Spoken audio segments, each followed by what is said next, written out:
فهزموهم بإذن الله وقتل داود جالوت وآتاه الله الملك والحكمة وعلمه مما يشاء ولولا دفع الله الناس بعضهم ببعض لفسدت الأرض ولكن الله ذو فضل على العالمين۔ آخر کار اللہ کے اذن سے انہوں نے کافروں کو مار بھگایا، اور داؤد نے جالوت کو قتل کر دیا، اور اللہ نے اسے سلطنت اور حکمت سے نوازا، اور جن جن چیزوں کا چاہا اس کو علم دیا۔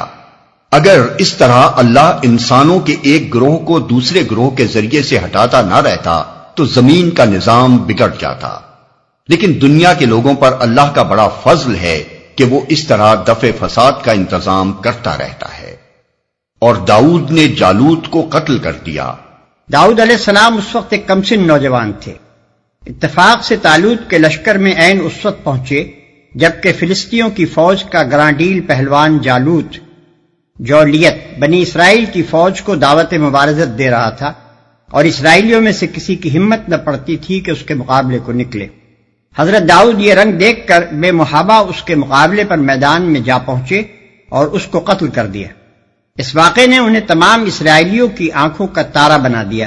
طالوت نے اپنی بیٹی ان سے بیاہ دی، اور آخر کار وہی اسرائیلیوں کے فرمانروا ہوئے۔ تفصیلات کے لیے ملاحظہ ہو سموئیل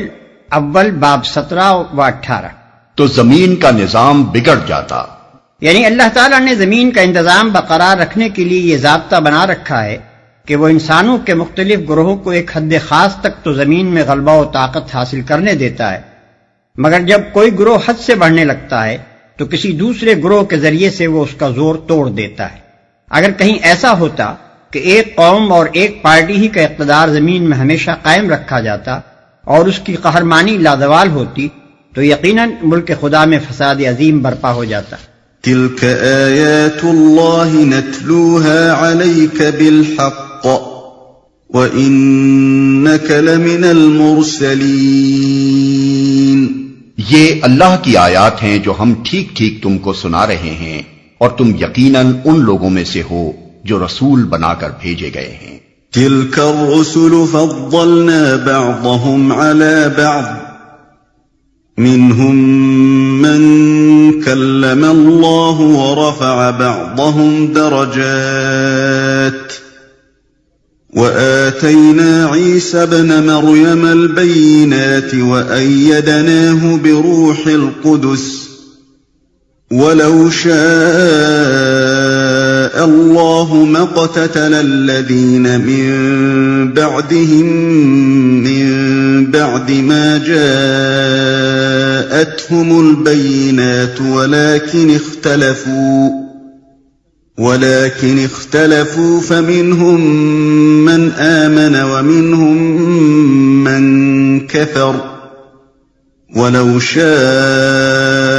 الله ما اقتتلوا ولكن الله يفعل ما يريد۔ یہ رسول جو ہماری طرف سے انسانوں کی ہدایت پر مامور ہوئے، ہم نے ان کو ایک دوسرے سے بڑھ چڑھ کر مرتبے عطا کیے۔ ان میں کوئی ایسا تھا جس سے خدا خود ہم کلام ہوا، کسی کو اس نے دوسری حیثیتوں سے بلند درجے دیے، اور آخر میں عیسیٰ ابن مریم کو روشن نشانیاں عطا کی اور روح پاک سے اس کی مدد کی۔ اگر اللہ چاہتا تو ممکن نہ تھا کہ ان رسولوں کے بعد جو لوگ روشن نشانیاں دیکھ چکے تھے وہ آپس میں لڑتے، مگر اللہ کی مشیت یہ نہ تھی کہ وہ لوگوں کو جبراً اختلاف سے روکے، اس وجہ سے انہوں نے باہم اختلاف کیا، پھر کوئی ایمان لایا اور کسی نے کفر کی راہ اختیار کی۔ ہاں اللہ چاہتا تو وہ ہرگز نہ لڑتے، مگر اللہ جو چاہتا ہے کرتا ہے۔ مطلب یہ ہے کہ رسولوں کے ذریعے سے علم حاصل ہو جانے کے بعد جو اختلافات لوگوں کے درمیان رونما ہوئے اور اختلافات سے بڑھ کر لڑائیوں تک جو نوبتیں پہنچی، تو اس کی وجہ یہ نہیں تھی کہ معاذ اللہ خدا بے بس تھا اور اس کے پاس ان اختلافات اور لڑائیوں کو روکنے کا زور نہ تھا۔ نہیں، اگر وہ چاہتا تو کسی کی مجال نہ تھی کہ انبیاء کی دعوت سے سرتابی کر سکتا اور کفر و بغاوت کی راہ پر چل سکتا۔ اور اس کی زمین میں فساد برپا کر سکتا، مگر اس کی مشیت یہ تھی ہی نہیں کہ انسانوں سے ارادہ و اختیار کی آزادی چھین لے اور انہیں ایک خاص روش پر چلنے کے لیے مجبور کر دے۔ اس نے امتحان کی غرض سے انہیں زمین پر پیدا کیا تھا، اس لیے اس نے ان کو اعتقاد و عمل کی راہوں میں انتخاب کی آزادی عطا کی، اور انبیاء کو لوگوں پر کوتوال بنا کر نہیں بھیجا کہ زبردستی انہیں ایمان و اطاعت کی طرف کھینچ لائیں، بلکہ اس لیے بھیجا کہ دلائل اور بینات سے لوگوں کو راستے کی طرف بلانے کی کوشش کریں۔ پس جس قدر اختلافات اور لڑائیوں کے ہنگامے ہوئے وہ سب اس وجہ سے ہوئے کہ اللہ نے لوگوں کو ارادے کی جو آزادی عطا کی تھی اس سے کام لے کر لوگوں نے یہ مختلف راہیں اختیار کر لی، نہ اس وجہ سے کہ اللہ ان کو راستے پر چلانا چاہتا تھا، مگر معاذ اللہ اسے کامیابی نہ ہوئی۔ يا أيها الذين آمنوا أنفقوا مما رزقناكم من قبل أن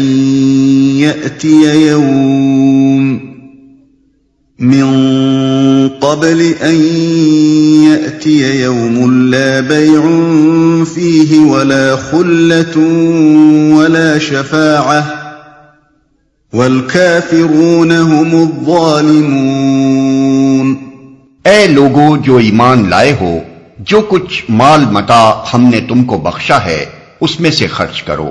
قبل اس کے کہ وہ دن آئے جس میں نہ خرید و فروخت ہوگی، نہ دوستی کام آئے گی اور نہ سفارش چلے گی، اور ظالم اصل میں وہی ہیں جو کفر کی روش اختیار کرتے ہیں۔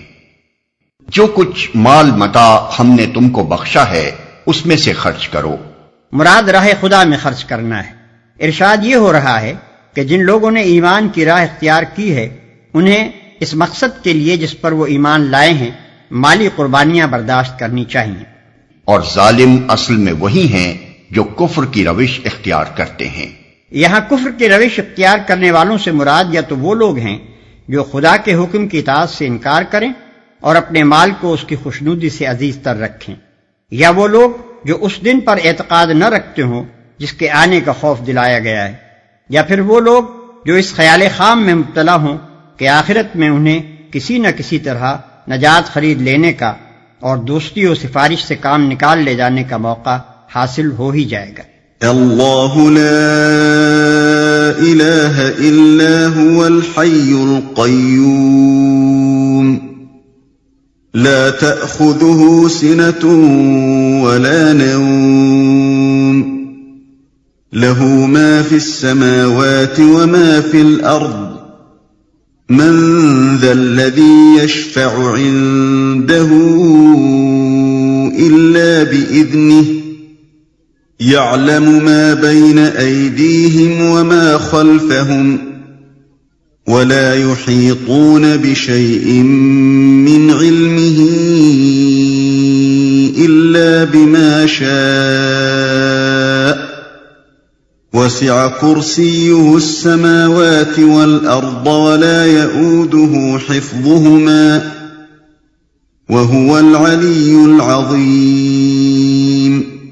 اللہ وہ زندہ جاوید ہستی جو تمام کائنات کو سنبھالے ہوئے ہے، اس کے سوا کوئی خدا نہیں ہے۔ وہ نہ سوتا ہے اور نہ اسے اونگ لگتی ہے، زمین اور آسمانوں میں جو کچھ ہے اسی کا ہے۔ کون ہے جو اس کی جناب میں اس کی اجازت کے بغیر سفارش کر سکے؟ جو کچھ بندوں کے سامنے ہے اسے بھی وہ جانتا ہے، اور جو کچھ ان سے اوجھل ہے اس سے بھی وہ واقف ہے، اور اس کی معلومات میں سے کوئی چیز ان کی گرفت ادراک میں نہیں آ سکتی الا یہ کہ کسی چیز کا علم وہ خود ہی ان کو دینا چاہے۔ اس کی حکومت آسمانوں اور زمین پر چھائی ہوئی ہے، اور ان کی نگہبانی اس کے لیے کوئی تھکا دینے والا کام نہیں ہے، بس وہی ایک بزرگ و برتر ذات ہے، اس کے سوا کوئی خدا نہیں ہے۔ یعنی نادان لوگوں نے اپنی جگہ چاہے کتنے ہی خدا اور معبود بنا رکھے ہوں، مگر اصل واقعہ یہ ہے کہ خدائی پوری کی پوری بلا شرکت غیر اس غیر فانی ذات کی ہے جو کسی کی بخشی ہوئی زندگی سے نہیں بلکہ آپ اپنی ہی حیات سے زندہ ہے، اور جس کے بلبوتے ہی پر کائنات کا یہ سارا نظام قائم ہے۔ اپنی سلطنت میں خداوندی کے جملہ اختیارات کا مالک وہ خود ہی ہے، کوئی دوسرا نہ اس کی صفات میں اس کا شریک ہے، نہ اس کے اختیارات میں اور نہ اس کے حقوق میں، لہذا اس کو چھوڑ کر یا اس کے ساتھ شریک ٹھہرا کر زمین یا آسمان میں جہاں بھی کسی اور کو معبود یعنی الہ بنایا جا رہا ہے، ایک جھوٹ گھڑا جا رہا ہے اور حقیقت کے خلاف جنگ کی جا رہی ہے۔ وہ نہ سوتا ہے اور نہ اسے اونگ لگتی ہے۔ یہ ان لوگوں کے خیالات کی تردید ہے جو خداوند عالم کی ہستی کو اپنی ناقص ہستیوں پر قیاس کرتے ہیں اور اس کی طرف وہ کمزوریاں منسوب کرتے ہیں جو انسانوں کے ساتھ مخصوص ہیں۔ مثلاً بائبل کا یہ بیان کہ خدا نے 6 دن میں زمین و آسمان کو پیدا کیا اور 7ویں دن آرام کیا۔ زمین اور آسمانوں میں جو کچھ ہے اسی کا ہے، یعنی وہ زمین و آسمان کا اور ہر اس چیز کا مالک ہے جو زمین و آسمان میں ہے۔ اس کی ملکیت میں، اس کی تدبیر میں اور اس کی بادشاہی و حکمرانی میں کسی کا قطعاً کوئی حصہ نہیں۔ اس کے بعد کائنات میں جس دوسری ہستی کا بھی تم تصور کر سکتے ہو، وہ بہرحال اس کائنات کی ایک فرد ہی ہوگی، اور جو اس کائنات کا فرد ہے وہ اللہ کا مملوک اور غلام ہے، نہ کہ اس کا شریک اور ہمسر۔ کون ہے جو اس کی جناب میں اس کی اجازت کے بغیر سفارش کر سکے؟ یہ ان مشرکین کے خیالات کا ابطال ہے جو بزرگ انسانوں یا فرشتوں یا دوسری ہستیوں کے متعلق یہ گمان رکھتے ہیں کہ خدا کے ہاں ان کا بڑا زور چلتا ہے، جس بات پر اڑ بیٹھیں وہ منوا کر چھوڑتے ہیں،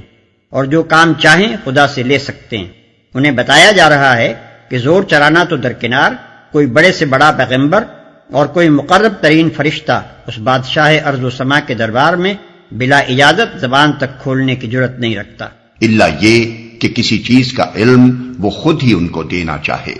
اس حقیقت کے اظہار سے شرک کی بنیادوں پر ایک اور ضرب لگتی ہے۔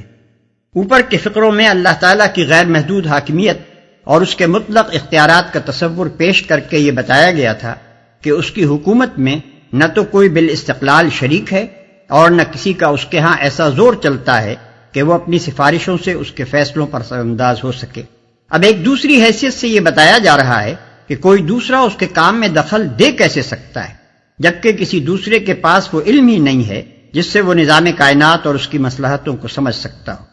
انسان ہو یا جن یا فرشتے یا دوسری مخلوقات، سب کا علم ناقص اور محدود ہے۔ کائنات کی تمام حقیقتوں پر کسی کی نظر بھی محیط نہیں۔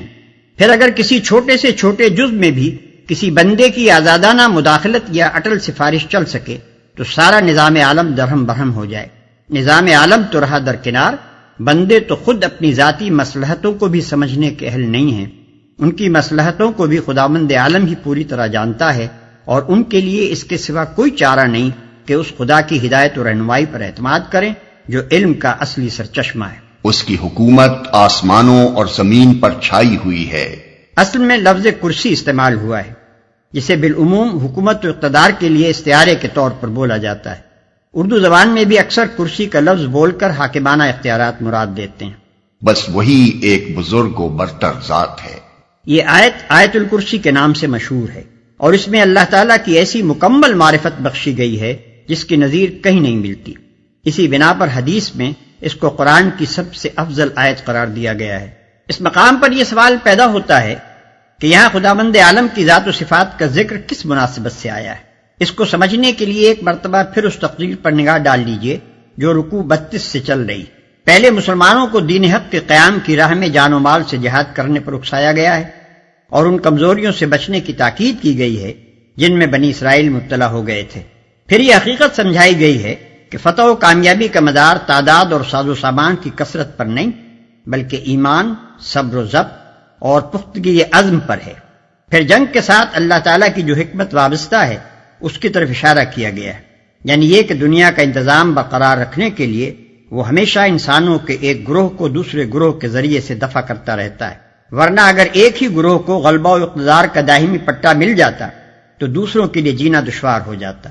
پھر اس شبہ کو دفع کیا گیا ہے جو ناواقف لوگوں کے دلوں میں اکثر کھٹکتا ہے کہ اگر اللہ نے اپنے پیغمبر اختلافات کو مٹانے اور نزاعات کا سدباب کرنے ہی کے لیے بھیجے تھے اور ان کی آمد کے باوجود نہ اختلافات مٹے نہ نزاعات ختم ہوئے،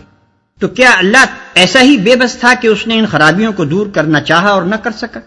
اس کے جواب میں بتا دیا گیا کہ اختلافات کو بجبر روک دینا اور نوع انسانی کو ایک خاص راستے پر بزور چلانا اللہ کی مشیت ہی میں نہ تھا، ورنہ انسان کی کیا مجال تھی کہ اس کی مشیت کے خلاف چلتا۔ پھر ایک فقرے میں اس اصل مضمون کی طرف اشارہ کر دیا گیا جس سے تقریر کی ابتدا ہوئی تھی۔ اس کے بعد اب یہ ارشاد ہو رہا ہے کہ کہ انسانوں کے عقائد و نظریات اور مسالک و مذاہب خواہ کتنے ہی مختلف ہوں، بہرحال حقیقت نفس الامری جس پر زمین و آسمان کا نظام قائم ہے، یہ ہے جو اس آیت میں بیان کی گئی ہے۔ انسانوں کی غلط فہمیوں سے اس حقیقت میں ذرہ برابر کوئی فرق نہیں آتا، مگر اللہ کا یہ منشا نہیں ہے کہ اس کے ماننے پر لوگوں کو زبردستی مجبور کیا جائے۔ جو اسے مان لے گا وہ خود ہی فائدے میں رہے گا، اور جو اس سے منہ موڑے گا وہ آپ نقصان اٹھائے گا۔ لا اکراہ فی الدین قد تبین الرشد من الغی فمن یکفر بالطاغوت ویؤمن باللہ فقد استمسک بالعروة الوثقى لا انفصام لها واللہ سمیع علیم۔ دین کے معاملے میں کوئی زور زبردستی نہیں ہے، صحیح بات غلط خیالات سے الگ چھانٹ کر رکھ دی گئی ہے۔ اب جو کوئی طاغوت کا انکار کر کے اللہ پر ایمان لے آیا، اس نے ایک ایسا مضبوط سہارا تھام لیا جو کبھی ٹوٹنے والا نہیں، اور اللہ جس کا سہارا اس نے لیا ہے سب کچھ سننے اور جاننے والا ہے۔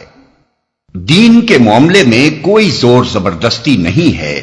یہاں دین سے مراد اللہ کے متعلق وہ عقیدہ ہے جو اوپر آیت الکرسی میں بیان ہوا ہے، اور وہ پورا نظام زندگی ہے جو اس عقیدے پر بنتا ہے۔ آیت کا مطلب یہ ہے کہ اسلام کا یہ اعتقادی اور اخلاقی و عملی نظام کسی پر زبردستی نہیں ٹھوسا جا سکتا۔ یہ ایسی چیز ہی نہیں ہے جو کسی کے سر جبرن منڈی جا سکے۔ اب جو کوئی طاغوت کا انکار کر کے اللہ پر ایمان لے آیا، طاغوت لغت کے اعتبار سے ہر اس شخص کو کہا جائے گا جو اپنی جائز حد سے تجاوز کر گیا ہو۔ قرآن کی اصطلاح میں طاغوت سے مراد وہ بندہ ہے جو بندگی کی حد سے تجاوز کر کے خود آقائی و خدابندی کا دم بھرے اور خدا کے بندوں سے اپنی بندگی کرائے۔ خدا کے مقابلے میں ایک بندے کی سرکشی کے 3 مرتبے ہیں۔ پہلا مرتبہ یہ ہے کہ بندہ اصولاً اس کی فرما برداری ہی کو حق مانے مگر عملاً اس کے احکام کی خلاف ورزی کرے، اس کا نام فسق ہے۔ دوسرا مرتبہ یہ ہے کہ وہ اس کی فرما برداری سے اصولاً منحرف ہو کر یا تو خود مختار بن جائے یا اس کے سوا کسی اور کی بندگی کرنے لگے، یہ کفر ہے۔ تیسرا مرتبہ یہ ہے کہ وہ مالک سے باغی ہو کر اس کے ملک اور اس کی رعیت میں خود اپنا حکم چلانے لگے۔ اس آخری مرتبے پر جو بندہ پہنچ جائے اسی کا نام طاغوت ہے، اور کوئی شخص صحیح معنوں میں اللہ کا مومن نہیں ہو سکتا جب تک کہ وہ اس طاغوت کا منکر نہ ہو۔ اللہ ولی الذین آمنوا یخرجهم من الظلمات الى النور والذین کفروا اولیاؤهم الطاغوت یخرجونهم من النور الى الظلمات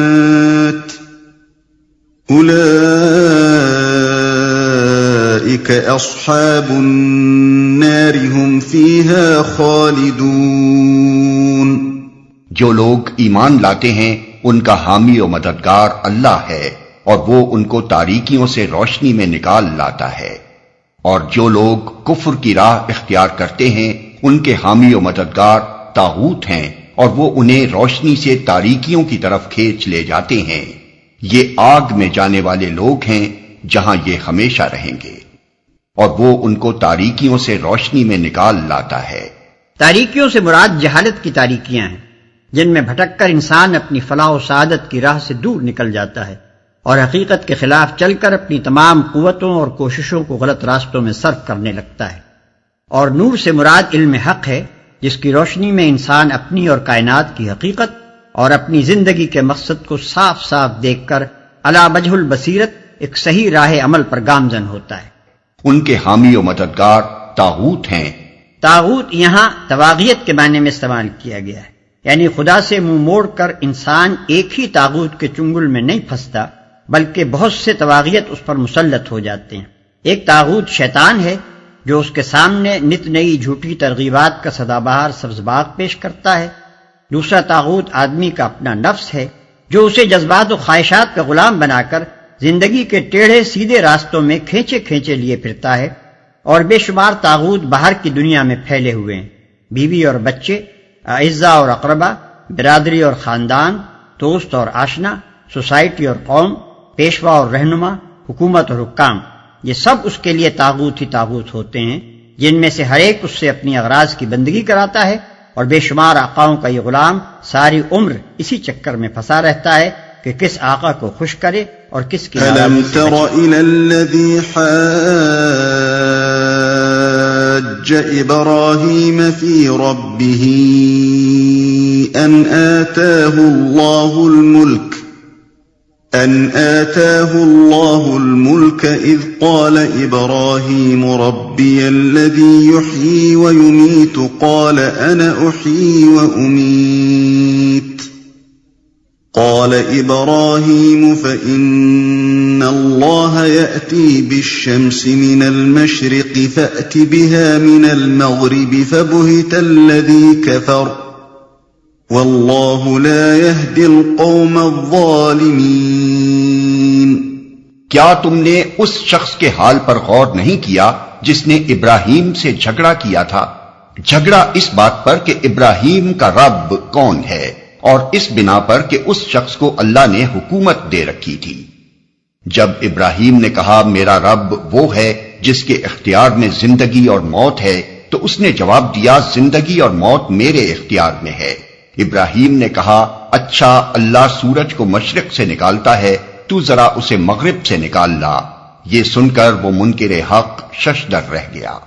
مگر اللہ ظالموں کو راہ راست نہیں دکھایا کرتا۔ کیا تم نے اس شخص کے حال پر غور نہیں کیا؟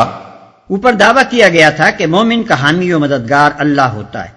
اور وہ اسے تاریکیوں سے روشنی میں نکال لاتا ہے، اور کافر کے مددگار طاغوت ہوتے ہیں اور وہ اسے روشنی سے تاریکیوں کی طرف کھینچ لے جاتے ہیں۔ اب اسی کی توضیح کے لیے 3 واقعات مثال کے طور پر پیش کیے جا رہے ہیں۔ ان میں سے پہلی مثال ایک ایسے شخص کی ہے جس کے سامنے واضح دلائل کے ساتھ حقیقت پیش کی گئی اور وہ اس کے سامنے لاجواب بھی ہو گیا، مگر چونکہ اس نے طاغوت کے ہاتھ میں اپنی نکیل دے رکھی تھی، اس لیے وضوح حق کے بعد بھی وہ روشنی میں نہ آیا اور تاریکیوں ہی میں بھٹکتا رہ گیا۔ بعد کی 2 مثالیں 2 ایسے اشخاص کی ہیں جنہوں نے اللہ کا سہارا پکڑا تھا، سو اللہ ان کو تاریکیوں سے اس طرح روشنی میں نکال لایا کہ پردہ غیب میں چھپی ہوئی حقیقتوں تک کا ان کو عینی مشاہدہ کرا دیا۔ جس نے ابراہیم سے جھگڑا کیا تھا، اس شخص سے مراد نمرود ہے، جو حضرت ابراہیم علیہ السلام کے وطن عراق کا بادشاہ تھا۔ جس واقعے کا یہاں ذکر کیا جا رہا ہے اس کی طرف کوئی اشارہ بائبل میں نہیں ہے، مگر تلمود میں یہ پورا واقعہ موجود ہے اور بڑی حد تک قرآن کے مطابق ہے۔ اس میں بتایا گیا ہے کہ حضرت ابراہیم علیہ السلام کا باپ نمرود کے ہاں سلطنت کے سب سے بڑے عہدیدار یعنی chief officer of the state کا منصب رکھتا تھا۔ حضرت ابراہیم علیہ السلام نے جب کھلم کھلا شرک کی مخالفت اور توحید کی تبلیغ شروع کی اور بت خانے میں گھس کر بتوں کو توڑ ڈالا، تو ان کے باپ نے خود ان کا مقدمہ بادشاہ کے دربار میں پیش کیا اور پھر وہ گفتگو ہوئی جو یہاں بیان کی گئی ہے، اور اس بنا پر کہ اس شخص کو اللہ نے حکومت دے رکھی تھی۔ یعنی اس جھگڑنے میں جو بات مابہن نزاع تھی وہ یہ تھی کہ ابراہیم اپنا رب کس کو مانتے ہیں، اور یہ نزاع اس وجہ سے پیدا ہوئی تھی کہ اس جھگڑنے والے شخص یعنی نمرود کو خدا نے حکومت عطا کر رکھی تھی۔ ان 2 فقروں میں جھگڑے کی نوعیت کی طرف جو اشارہ کیا گیا ہے اس کو سمجھنے کے لیے حسب ذیل حقیقتوں پر نگاہ رہنی ضروری ہے۔ 1،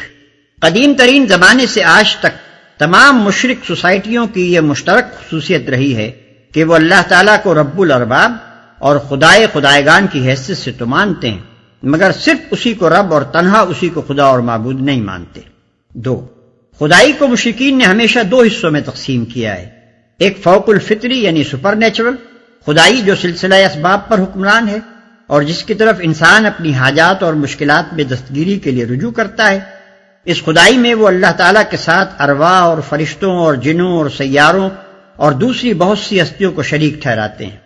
ان سے دعائیں مانگتے ہیں، ان کے سامنے مراسم میں پرستش بجا لاتے ہیں اور ان کے آستانوں پر نظر و نیاز پیش کرتے ہیں۔ دوسری تمدنی اور سیاسی معاملات کی خدائی یعنی حاکمیت، جو قوانین حیات مقرر کرنے کی مجاز اور اطاعت امر کی مستحق ہو اور جسے دنیاوی معاملات میں فرمانروائی کے مطلق اختیارات حاصل ہوں۔ اس دوسری قسم کی خدائی کو دنیا کے تمام مشرکین نے قریب ہر زمانے میں اللہ تعالیٰ سے سلب کر کے یا اس کے ساتھ شاہی خاندانوں اور مذہبی پروہتوں اور سوسائٹی کے اگلے پچھلے بڑوں میں تقسیم کر دیا ہے۔ اکثر شاہی خاندان اسی دوسرے معنی میں خدائی کے مدعی ہوئے ہیں اور اسے مستحکم کرنے کے لیے انہوں نے بالعموم پہلے مانی والے خداؤں کی اولاد ہونے کا دعویٰ کیا ہے، اور مذہبی طبقے اس معاملے میں ان کے ساتھ شریک سازش رہے ہیں۔ 3، نمرود کا دعویٰ خدائی بھی اسی دوسری قسم کا تھا۔ وہ اللہ تعالیٰ کے وجود کا منکر نہ تھا۔ اس کا دعویٰ یہ نہیں تھا کہ زمین و آسمان کا خالق اور کائنات کا مدبر وہ خود ہے۔ اس کا کہنا یہ نہیں تھا کہ اسباب عالم کے پورے سلسلے پر اسی کی حکومت چل رہی ہے، بلکہ اسے دعویٰ اس امر کا تھا کہ اس ملک عراق کا اور اس کے باشندوں کا حاکم مطلق میں ہوں، میری زبان قانون ہے، میرے اوپر کوئی بالا تر اقتدار نہیں ہے جس کے سامنے میں جواب دہ ہوں، اور عراق کا ہر وہ باشندہ باغی و غدار ہے جو اس حیثیت سے مجھے اپنا رب نہ مانے یا میرے سوا کسی اور کو رب تسلیم کرے۔ 4، ابراہیم علیہ السلام نے جب کہا کہ میں صرف ایک رب العالمین ہی کو خدا اور معبود اور رب مانتا ہوں اور اس کے سوا سب کی خدائی اور ربوبیت کا قطعی طور پر منکر ہوں، تو سوال صرف یہی پیدا نہیں ہوا کہ قومی مذہب اور مذہبی معبودوں کے بارے میں ان کا یہ نیا عقیدہ کہاں تک قابل برداشت ہے، بلکہ یہ سوال بھی اٹھ کھڑا ہوا کہ قومی ریاست اور اس کے مرکزی اقتدار پر اس عقیدے کی جو زد پڑتی ہے اسے کیوں کر نظر انداز کیا جا سکتا ہے۔ یہی وجہ ہے کہ حضرت ابراہیم علیہ السلام جرم بغاوت کے الزام میں نمرود کے سامنے پیش کیے گئے۔ یہ سن کر وہ منکر حق ششدر رہ گیا۔ اگرچہ حضرت ابراہیم علیہ السلام کے پہلے فقرے ہی سے یہ بات واضح ہو چکی تھی کہ رب اللہ کے سوا کوئی دوسرا نہیں ہو سکتا، تاہم نمرود اس کا جواب ڈھٹائی سے دے گیا، لیکن دوسرے فقرے کے بعد اس کے لیے مزید ڈھٹائی سے کچھ کہنا مشکل ہو گیا۔ وہ خود بھی جانتا تھا کہ آفتاب و مہتاب اسی خدا کے زیر فرمان ہے جس کو ابراہیم علیہ السلام نے رب مانا ہے۔ پھر وہ کہتا تو آخر کیا کہتا، مگر اس طرح جو حقیقت اس کے سامنے بے نقاب ہو رہی تھی اس کو تسلیم کر لینے کے معنی اپنی مطلق العنان فرما روائی سے دستبردار ہو جانے کے تھے، جس کے لیے اس کے نفس کا طاغوت تیار نہ تھا، لہذا وہ صرف ششدر ہی ہو کر رہ گیا، خود پرستی کی تاریکی سے نکل کر حق پرستی کی روشنی میں نہ آیا۔ اگر اس طاغوت کے بجائے اس نے خدا کو اپنا ولی و مددگار بنایا ہوتا تو اس کے لیے حضرت ابراہیم علیہ السلام کی اس تبلیغ کے بعد راہ راست کھل جاتی۔ تلمود کا بیان ہے کہ اس کے بعد اس بادشاہ کے حکم سے حضرت ابراہیم علیہ السلام قید کر دیے گئے، 10 روز تک وہ جیل میں رہے۔ پھر بادشاہ کی کونسل نے ان کو زندہ جلانے کا فیصلہ کیا اور ان کے آگ میں پھینکے جانے کا وہ واقعہ پیش آیا جو سورہ انبیاء رکوع 5، العنکبوت رکوع 2، 3 اور الصافات رکوع 4 میں بیان ہوا ہے۔ أَوْ كَالَّذِي مَرَّ عَلَى قَرْيَةٍ وَهِيَ خَاوِيَةٌ عَلَى عُرُوشِهَا قَالَ أَنَّىٰ يُحْيِي هَٰذِهِ اللَّهُ بَعْدَ مَوْتِهَا فَأَمَاتَهُ اللَّهُ 100 عَامٍ ثُمَّ بَعَثَهُ قَالَ كَمْ لَبِثْتَ قَالَ لَبِثْتُ يَوْمًا أَوْ بَعْضَ يَوْمٍ قال بل لبثت 100 عام فانظر إلى طعامك وشرابك لم يتسنه وانظر إلى حمارك ولنجعلك آية للناس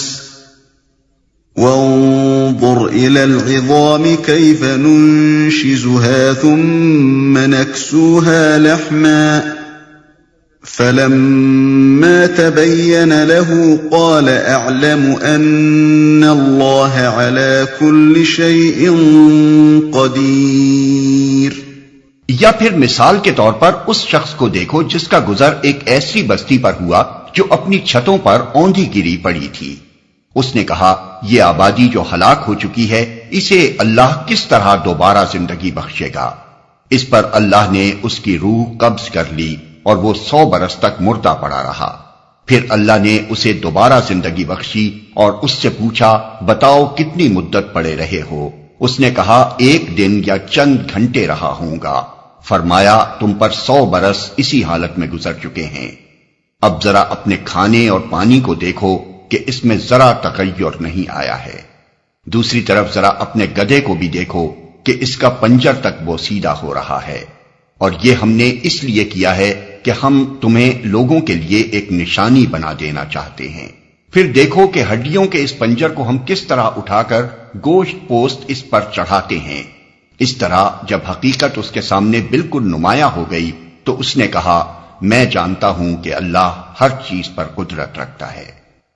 جو اپنی چھتوں پر اوندھی گری پڑی تھی۔ یہ ایک غیر ضروری بحث ہے کہ وہ شخص کون تھا اور وہ بستی کون سی تھی۔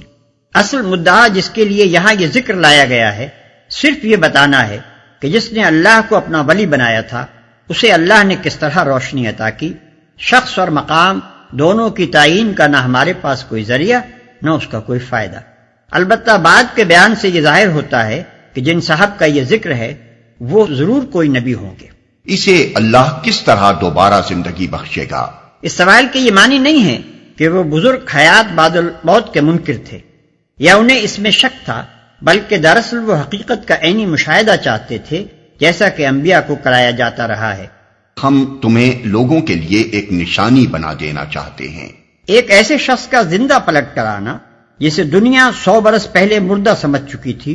خود اس کو اپنے ہم اثروں میں ایک جیتی جاگتی نشانی بنا دینے کے لیے کافی تھا۔ وَإِذْ قَالَ إِبْرَاهِيمُ رَبِّ أَرِنِي كَيْفَ تُحْيِي الْمَوْتَى قَالَ أَوَلَمْ تُؤْمِنْ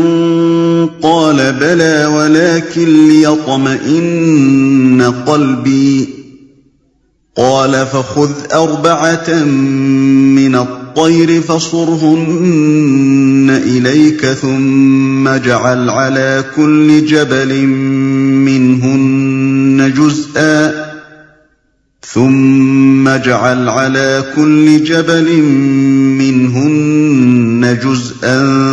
ثُمَّ ادْعُهُنَّ يَأْتِينَكَ سَعْيًا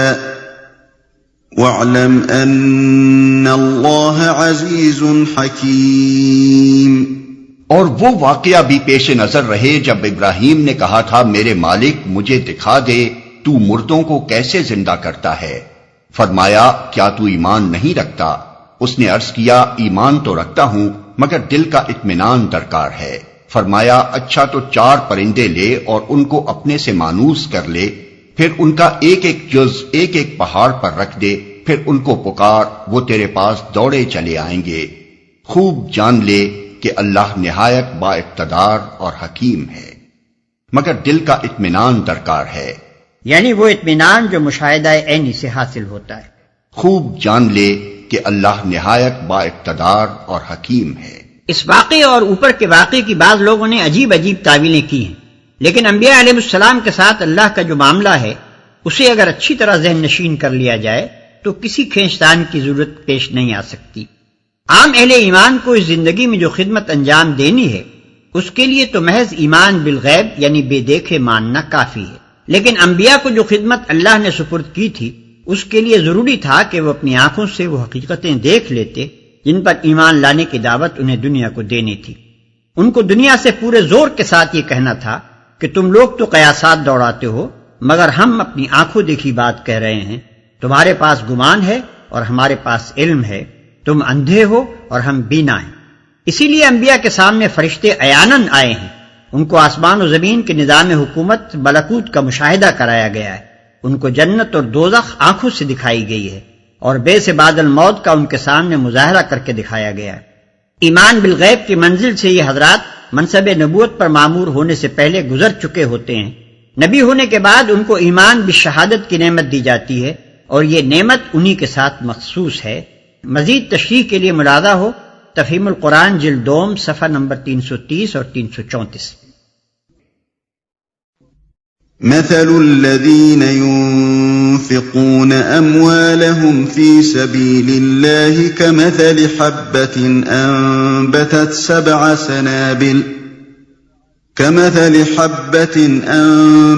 7 سنابل في كل سنبلة 100 حبة والله يضاعف لمن يشاء واللہ واسع علیم۔ جو لوگ اپنے مال اللہ کی راہ میں صرف کرتے ہیں ان کے خرچ کی مثال ایسی ہے جیسے ایک دانہ بویا جائے اور اس میں سے 7 بالیں نکلیں اور ہر بال میں 100 دانے ہوں۔ اسی طرح اللہ جس کے عمل کو چاہتا ہے افزونی عطا فرماتا ہے، وہ فراخ دست بھی ہے اور علیم بھی۔ جو لوگ اب پھر سلسلہ کلام اسی مضمون کی طرف عود کرتا ہے جو رکوع 32 میں چھیڑا گیا تھا۔ اس تقریر کی ابتدا میں اہل ایمان کو دعوت دی گئی تھی کہ جس مقصد عظیم پر تم ایمان لائے ہو اس کی خاطر جان و مال کی قربانیاں برداشت کرو، مگر کوئی گروہ جب تک کہ اس کا معاشی نقطہ نظر بالکل ہی تبدیل نہ ہو جائے اس بات پر آمادہ نہیں کیا جا سکتا کہ وہ اپنی ذاتی یا قومی اغراض سے بالاتر ہو کر محض ایک اعلیٰ درجے کے اخلاقی مقصد کی خاطر اپنا مال بے دریغ صرف کرنے لگے۔ مادہ پرست لوگ جو پیسہ کمانے کے لیے جیتے ہوں اور پیسے پر جان دیتے ہوں اور جن کی نگاہ ہر وقت نفع و نقصان کی میزان ہی پر جمی رہتی ہو، کبھی اس قابل نہیں ہو سکتے کہ مقاصد عالیہ کے لیے کچھ کر سکیں۔ وہ بظاہر اخلاقی مقاصد کے لیے کچھ خرچ کرتے بھی ہیں تو پہلے اپنی ذات یا اپنی برادری یا اپنی قوم کے مادی منافع کا حساب لگا لیتے ہیں۔ اس ذہنیت کے ساتھ اس دین کی راہ پر انسان ایک قدم بھی نہیں چل سکتا جس کا مطالبہ یہ ہے کہ دنیاوی فائدے اور نقصان سے بے پرواہ ہو کر محض اللہ کا کلمہ بلند کرنے کے لیے اپنا وقت، اپنی قوتیں اور اپنی کمائیاں خرچ کرو۔ ایسے مسلک کی پیروی کے لیے تو دوسری ہی قسم کے اخلاقیات درکار ہیں۔ اس کے لیے نظر کی وسعت، حوصلے کی فراخی، دل کی کشادگی اور سب سے بڑھ کر خالص خدا طلبی کی ضرورت ہے، اور اجتماعی زندگی کے نظام میں ایسی تبدیلی کی ضرورت ہے کہ افراد کے اندر مادہ پرستانہ اخلاقیات کے بجائے یہ اخلاقی اوصاف نشو و نما پائیں۔ چنانچہ یہاں سے مسلسل 3 رکوعوں تک اسی ذہنیت کی تخلیق کے لیے ہدایات دی گئی ہیں۔ اپنے مال اللہ کی راہ میں صرف کرتے ہیں۔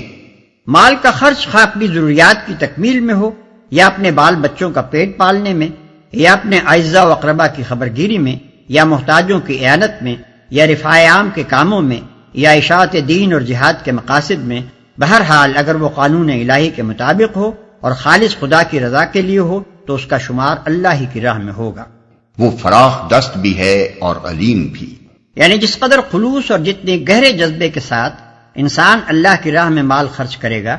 اتنا ہی اللہ کی طرف سے اس کا اجر زیادہ ہوگا۔ جو خدا ایک دانے میں اتنی برکت دیتا ہے کہ اس سے 700 دانے اگ سکتے ہیں، اس کے لیے کچھ مشکل نہیں کہ تمہاری خیرات کو بھی اسی طرح نشو و نما بخشے اور 1 روپے کے خرچ کو اتنی ترقی دے کہ اس کا اجر 700 گنا ہو کر تمہاری طرف پلٹے۔ اس حقیقت کو بیان کرنے کے بعد اللہ کی 2 صفات ارشاد فرمائی گئی ہیں۔ ایک یہ کہ وہ فراخ دست ہے، اس کا ہاتھ تنگ نہیں ہے کہ تمہارا عمل فی الواقع جتنی ترقی اور جتنے اجر کا مستحق ہو وہ نہ دے سکے۔ دوسرے یہ کہ وہ علیم ہے، بے خبر نہیں ہے کہ جو کچھ تم خرچ کرتے ہو اور جس جذبے سے کرتے ہو اس سے وہ ناواقف رہ جائے اور تمہارا اجر مارا جائے۔ الذين ينفقون أموالهم في سبيل الله ثم لا يتبعون ما أنفقوا منا ولا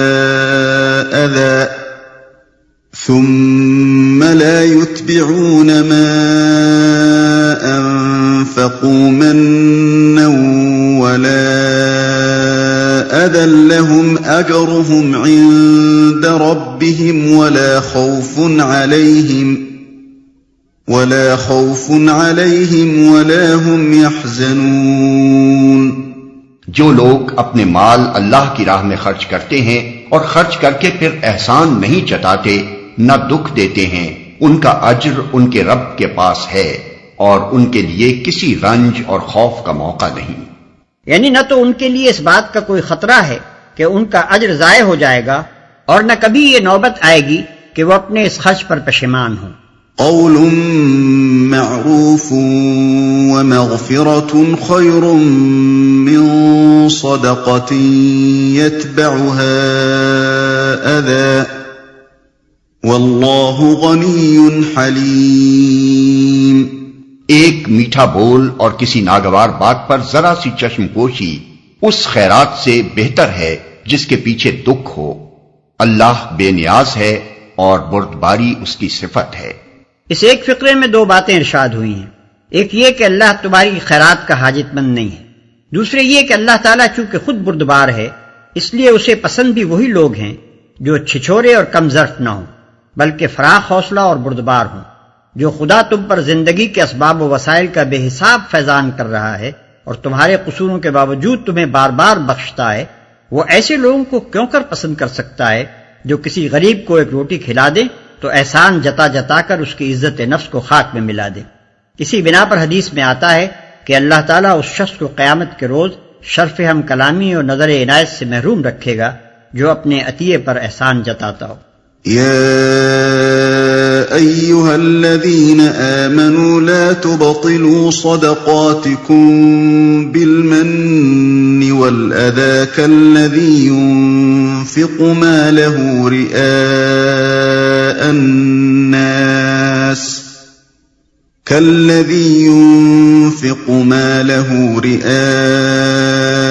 الناس ولا يؤمن بالله واليوم الآخر فمثله كمثل صفوان عليه تراب فأصابه وابل فتركه